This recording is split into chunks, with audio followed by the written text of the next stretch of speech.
This is our video on circumference and area of circles. And before we begin, I want to talk about what a diameter and radius is for a circle. These are terms that you probably heard before, but I do want to refresh your memory. So a diameter has to go through the center of the circle. So as you're looking at your pictures of circles, in order to identify that it's a diameter, it must be going through the center and go from one side of the circle to the other. Whereas the radius comes from the center and goes to a point on the circle.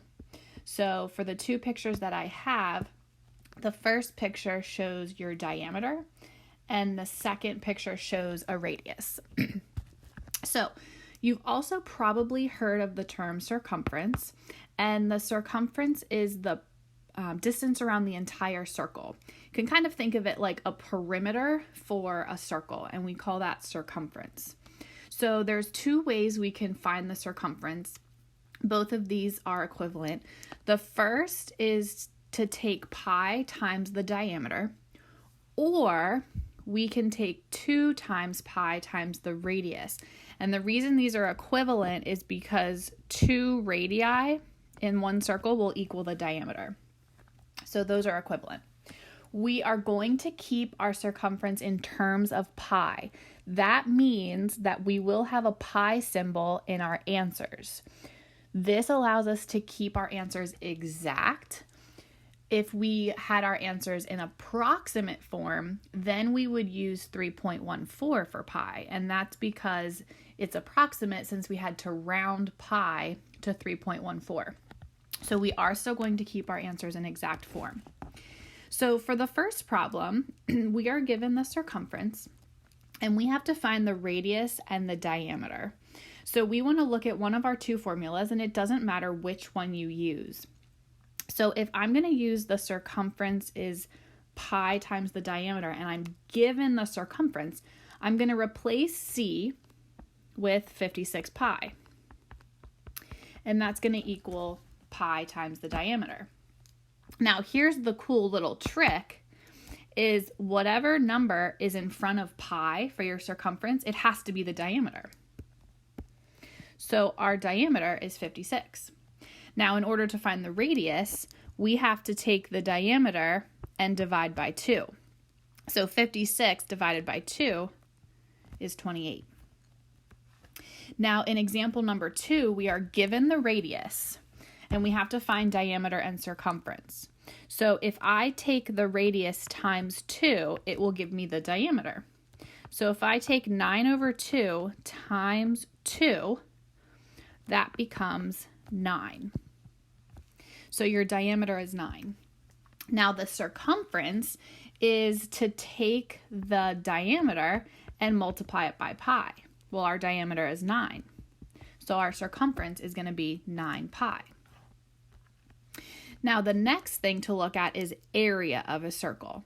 Here is our formula for area. It's pi times the radius squared. And again, we're going to keep pi in our answer so that we can have exact answers. So for number 1, we are told the radius is 12. If we know the radius is 12, we multiply the radius by 2 to give us the diameter. So the diameter is 24. Now we're being asked for area this time. The area takes the radius, squares it, and then multiply by pi. So the radius is 12. So we need to square 12 and then multiply by pi. So it's going to look like 144 pi. For example number 2, we are given the area. So we know that the area is pi r squared. So that means the number in front of pi has to be the radius squared. So we know the radius squared is 56. Well, how do we figure out what just the radius is? We have to square root both sides. So the radius is the square root of 56, which we will have to simplify, and it becomes 2 root 14. So that's the radius, and to get the diameter, we have to multiply the radius by 2. So the only thing that we're actually allowed to multiply here are the 2 2's, which becomes 4 root 14. Here's a chart. We're going to do a couple of practice problems. So in the first row, we are told what the radius is. To get the diameter, we have to multiply the radius by 2. For the circumference, we have to take the diameter times pi. And for the area, we have to take the radius and square it and then multiply by pi. So if I start with the radius is 5 root 3, if I multiply that by 2, I get 10 root 3. And then to get the circumference, I just have to take that diameter, which is 10 root 3, and multiply it by pi. Now for the area, we have to take the radius and square it. So the radius is 5 root 3, and I have to square the whole thing. So make sure you're using parentheses. So this is going to mean 25 squared, 25 is 5 squared, and root 3 squared is 3. So 25 times 3 is 75. So when we square the radius, we get 75, and then we multiply by pi. Now for the second column, what we start with is the circumference. I personally think that when you start with the circumference, the easiest thing to get first is the diameter. Because when we know the circumference, the diameter is what's in front of pi. So that means our diameter is 20. Next, I think the easiest thing to get is the radius, because all we have to do is take the diameter and divide by 2. So our radius is 10. Now to go to area, we know the radius is 10, so we have to square that and we get 100 and multiply by pi. For the next column, we are told what the diameter is. So you could go either way. You could get radius first or you could get circumference first.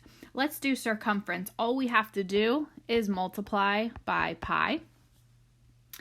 And now to get the radius, we have to take the diameter, which is 11 root 2, and we have to divide by 2. It looks funky, but that's what your answer is in exact form. Now, I have to take the radius and square it. So the radius is 11 root 2 over 2, and I have to square this. Now, every part of this gets squared. But just to make this a little easier, I'm going to write it out. We know that squaring means to multiply by itself. Okay? When we multiply across the top and then across the bottom. So across the top, I have 11 times 11, which is 121. And then root 2 times 2 is 2. On the bottom, I have 2 times 2, which is 4.